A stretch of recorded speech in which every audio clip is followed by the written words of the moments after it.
The North American hard-court summer carries a distinct smell, a mix of high-humidity heat, fresh felt from newly cracked tennis ball cans, and the sharp bite of court shoes dragging across gritty acrylic surfaces. In August 2026, that summer spectacle settles squarely on Toronto. As the 124th edition of the WTA National Bank Open unfolds, the tournament serves as both a grueling physical crucible and the definitive prelude to the US Open. With 1,000 ranking points on the line and 11 Grand Slam champions dotting the main bracket, the 2026 draw is a high-stakes puzzle. The absence of last year's surprising teenage champion, Victoria Mboko, sidelined by injury just as she was set to defend her crown, leaves the top spot vacant and the field wide open. From top-seeded firepower to generational clashes and local sentimentality, the path through Toronto is paved with potential upsets. Anchoring the top of the draw as the number 1 seed is Aryna Sabalenka. Coming off a frustratingly premature exit in the 4th round at Wimbledon, Sabalenka arrives in Ontario with something to prove and a point to polish.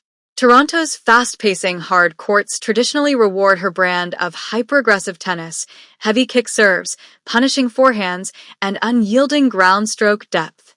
Receiving a first-round bye, Sabalenka quickly stamped her authority in her opener, but her pathway into the second week is littered with stylistic landmines. The main roadblock in Sabalenka's quarter is 9th seed Alina Svitolina. Svitolina, a past champion on Canadian soil, remains one of the tour's most consummate defenders and tactical counterpunchers. Her ability to absorb pace and redirect balls into deep corners creates a classic clash of styles against Sabalenka's raw power.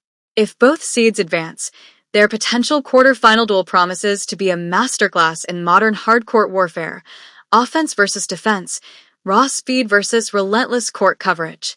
Yet, the emotional heartbeat of this top section belongs to local favorite Bianca Andreescu. 7 years after her magical, star-making 2019 title run in Toronto, Andreescu returns as a wild card after another long, grueling battle with injuries. Drawn against the crafty young Czech Nikola Bartonkova in the opening round, Andreescu's return brings an electric energy to center court.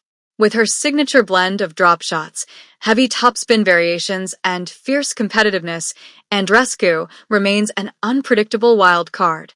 Looming nearby in this quarter are dangerous floaters like Ekaterina Alexandrova and Amanda Anisimova, making quarter one a volatile mix of heavyweight ambition and emotional homecoming narratives.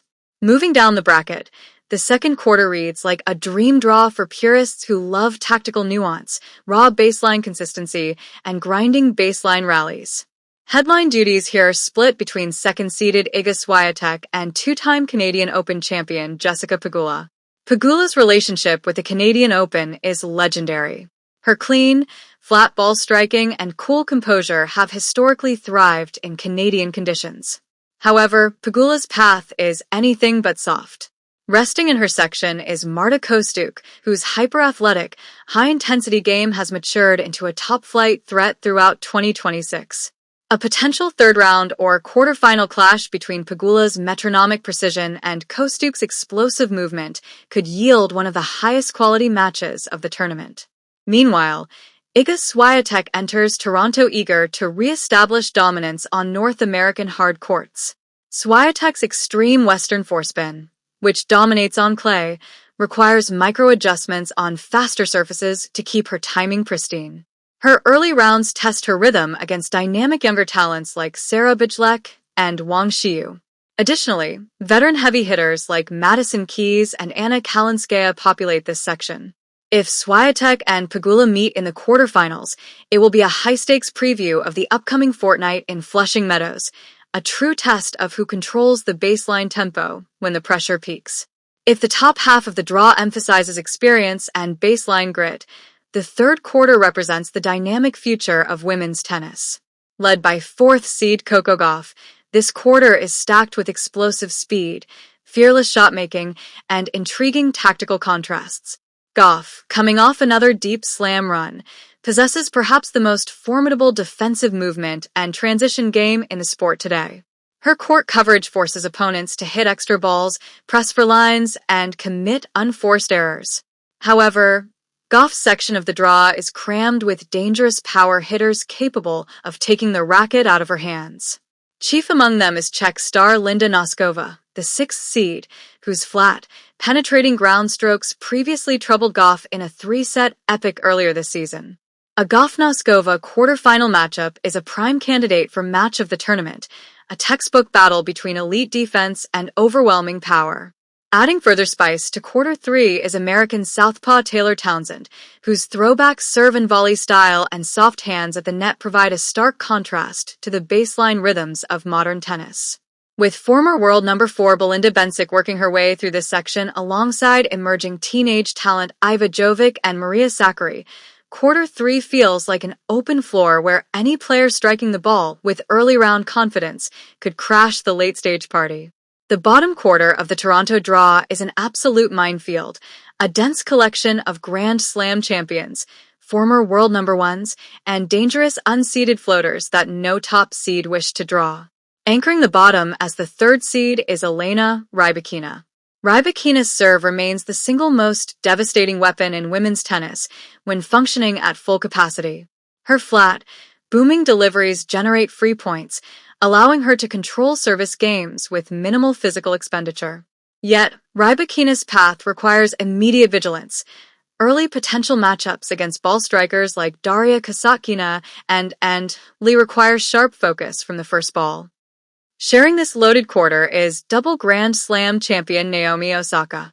Osaka's hard-court pedigree speaks for itself, for major titles, all on concrete courts. When her timing is locked in, her baseline power is virtually unmatched. A potential mid-tournament showdown between Osaka and Rybakina, or former French Open champion Barbara Krejcikova, who also lurks nearby, is the kind of early-round luxury usually reserved for a slam middle weekend.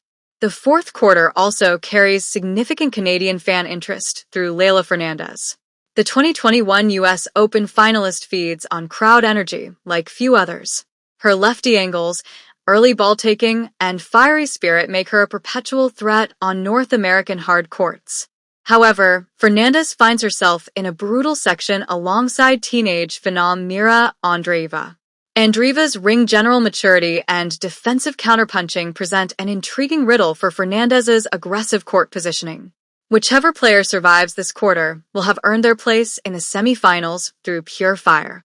Beyond the immediate silverware and prize money on offer in Toronto, the 2026 National Bank Open serves as a crucial barometer for the final Grand Slam of the year. Hard-court tennis is uniquely demanding on the human body. The friction of the hard courts taxes joints, while the high August temperatures test physical endurance and mental fortitude. Success in Canada requires finding the delicate equilibrium between match sharpness and energy management. Push too hard, and a player risks burnout before arriving in New York. Play too conservatively, and they enter the U.S. Open lacking match toughness under pressure. For Sabalenka and Swiatek, Toronto is an opportunity to re-establish dominance and secure the top seeding lines for New York.